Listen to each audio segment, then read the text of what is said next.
part of why I created the podcast, The Happiness of Pursuit, was I was so lost in my own journey. I spent most of my 20s just trying to make money, to do cool things. I wanted that, what at the time I thought was what an entrepreneur lived was, the fast cars, the private jets, like all the luxury that comes with it. And what I realized after my daughter was born was entrepreneurship was really more about making an impact. Mm. And when I started to look around, I started to realize that the real entrepreneurs and the real heroes, whether it was, the local dry cleaner that sponsored all the little league teams or that restaurant that hosted them after, they built this sense of community. And they were the ones that created that fabric that built the small towns that we see, that we take such great pride in. And that really set the tone to me for what entrepreneurs are capable of. And as digital and more social channels evolved, I started to see a pattern that the missions that these entrepreneurs set out to be, especially when you look at kind of the icons like the Gary V's of the world or Sarah Blakely's, for example, they were able to establish this really powerful brand around who they were. Richard Branson's another great one in The Virgin Way, if you're looking for a book to read. My favorite of all time is Arnold Palmer. All of these people established a really powerful personal brand and realized that through that personal brand, they could either create businesses that impacted change, they could optimize more opportunities, and they could create the stepping stones for people to follow in their path.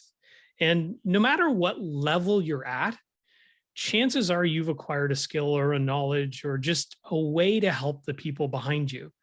And so as I evolve, like through building my own agency and struggling and being frustrated, almost creating another job for myself, I realized like there's a better way I could have done this. And so now it's more helping people understand, how can I help them? And I will tell you, one of the biggest changes or evolutions in my growth came from adopting more of an abundance mindset. Mm. When I first started, I wanted all the business. I would say yes to everything just because I was like, I have to have it all to be able to fly on a private jet.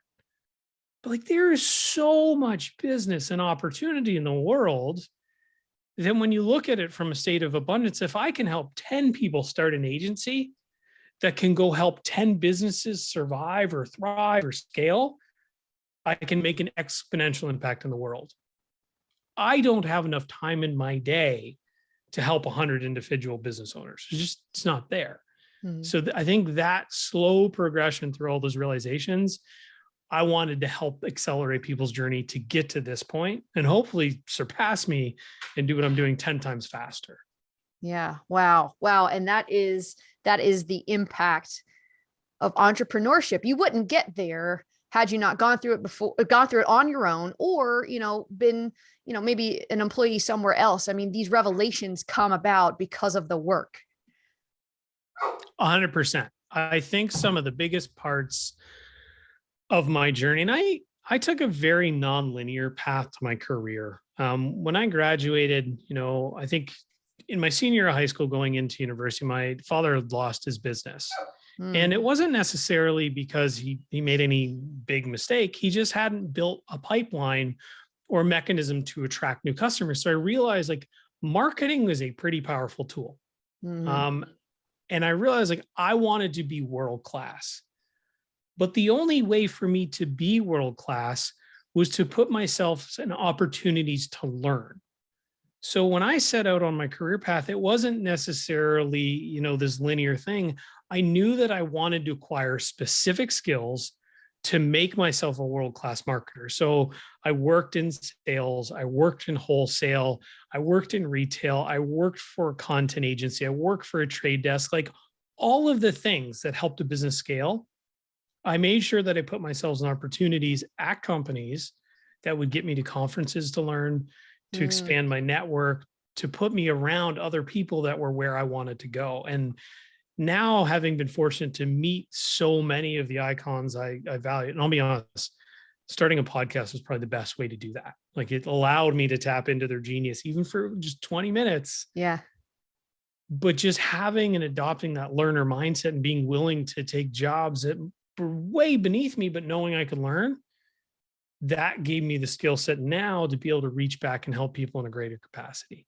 Yeah. And that's mindset. I mean, that all comes with mindset and focus and knowing what the ultimate goal is. You don't want to take a role just to take a role, but you are in essence being paid to train. I mean, when we take on a client, or if I accept a job, or and it doesn't maybe meet what I expect to make, I try to think of every opportunity as a learning opportunity. So I look at that as paid training for myself. I get to go out there and either practice public speaking, or practice marketing, practice the advertising, practice the pitch, whatever it is. Every opportunity that I try to take on is to learn something. And I'm reading this book, No BS Wealth Attraction by Dan Kennedy, which is really, really good. And there's a portion in that book that says, even if you were to study something for an hour, for an entire year, you will be way farther ahead from your competition because you put in that work. 100%. And it's funny, like you see a lot of people, they want to create a side hustle to make money. And this is why, I think you hit the nail on the head when you talked about the importance of mindset.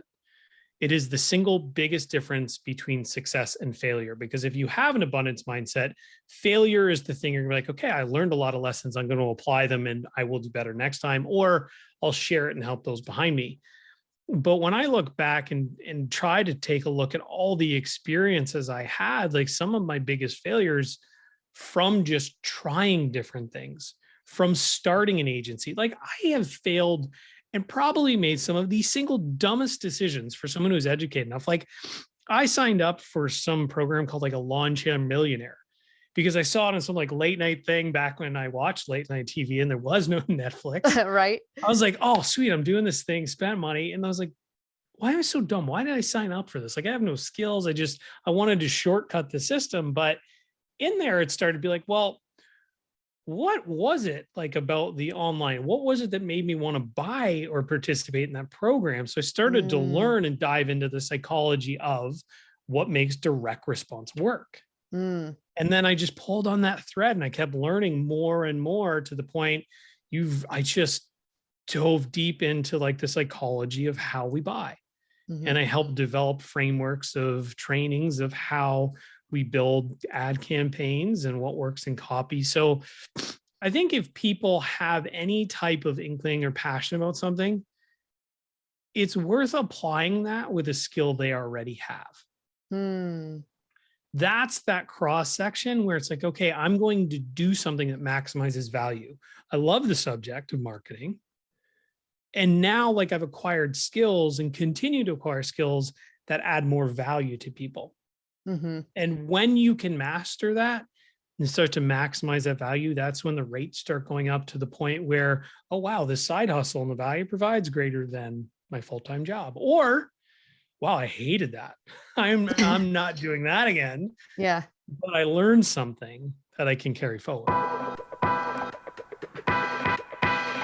Thanks for watching Practical Talk on YouTube. Listen to full episodes on Spotify and Apple Podcasts. And while you're there, be sure to hit that subscribe button.